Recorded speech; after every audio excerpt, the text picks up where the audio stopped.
On a une temporalité double, on est à la fois dans un univers contemporain, Chloé est une jeune femme d'aujourd'hui, et on plonge dans l'univers parisien des années 60. Parce que j'aime beaucoup cette idée que Vian était en avance sur son époque, qu'il y a quelque chose de révolutionnaire et antisystémique dans ce qu'il raconte.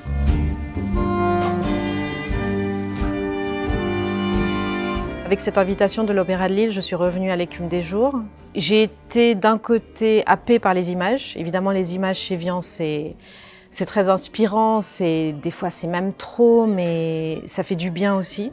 Et en même temps, j'ai eu un certain problème par rapport à la narration et à la façon de dépeindre les relations hommes-femmes et surtout l'espèce de male gaze dont le livre est empreint. C'est un peu l'histoire d'un boys club qui parle de femmes, mais elles sont objectifiées. Et c'est quelque chose que j'ai pas vraiment l'habitude de montrer.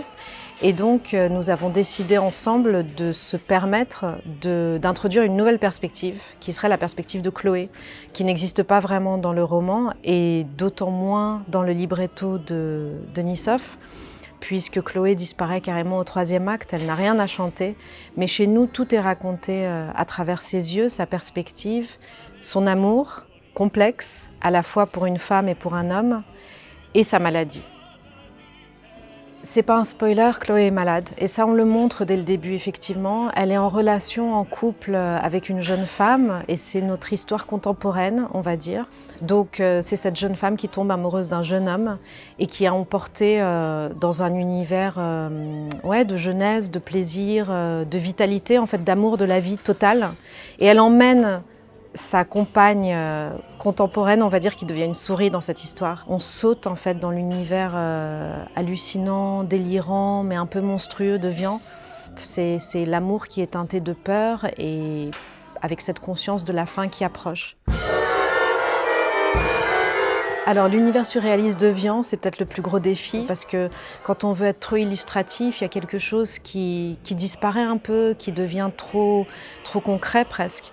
Donc ce qu'on a essayé de faire avec toute mon équipe fantastique qui travaille sur l'univers visuel et chorégraphique, parce que la danse est très importante ici, c'est finalement de discipliner un peu toutes ces images incroyables qui sont même dans les didascalies de Denisov et de vraiment choisir.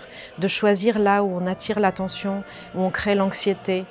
On a un formidable groupe de danseuses qui montre une évolution qui va justement de la vitalité, de la libido, de l'amour de la vie, vers quelque chose d'hostile, de douloureux, mais aussi de conquérant, quelque part. Il y a une volonté de faire face à la vie et c'est les corps qui montrent ça.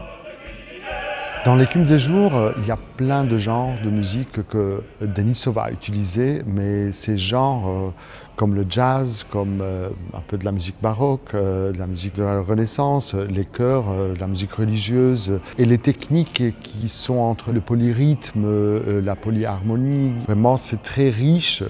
Le dispositif de l'orchestre est très grand, vraiment. C'est très grand, c'est un opéra très spécial, et spécialement qu'on va trouver des instruments qui ne sont pas d'habitude dans l'orchestre symphonique. Par exemple, les saxophones ou bien des guitares, la guitare électrique. Il y a même le clavecin qui nous ramène un peu aux musiques du passé et il est utilisé parfois comme un peu des récitatifs si on prend les opéras de Mozart ou bien les opéras baroques. On voit que Denisov, même avec son choix des instruments qui sont dans l'orchestre, il a fait le choix en regardant le passé et l'histoire de la musique, même de la musique très ancienne jusqu'à aujourd'hui. Les chœurs a cappella sans l'orchestre et beaucoup d'instruments de percussion. Alors, beaucoup de percussion, même la batterie est là pour le jazz. Ça vaut la peine vraiment, si on a le temps, la chance, de revoir cet opéra la première fois pour voir, écouter, la deuxième fois pour entrer vraiment dans une autre dimension et permettre à cette musique de nous toucher.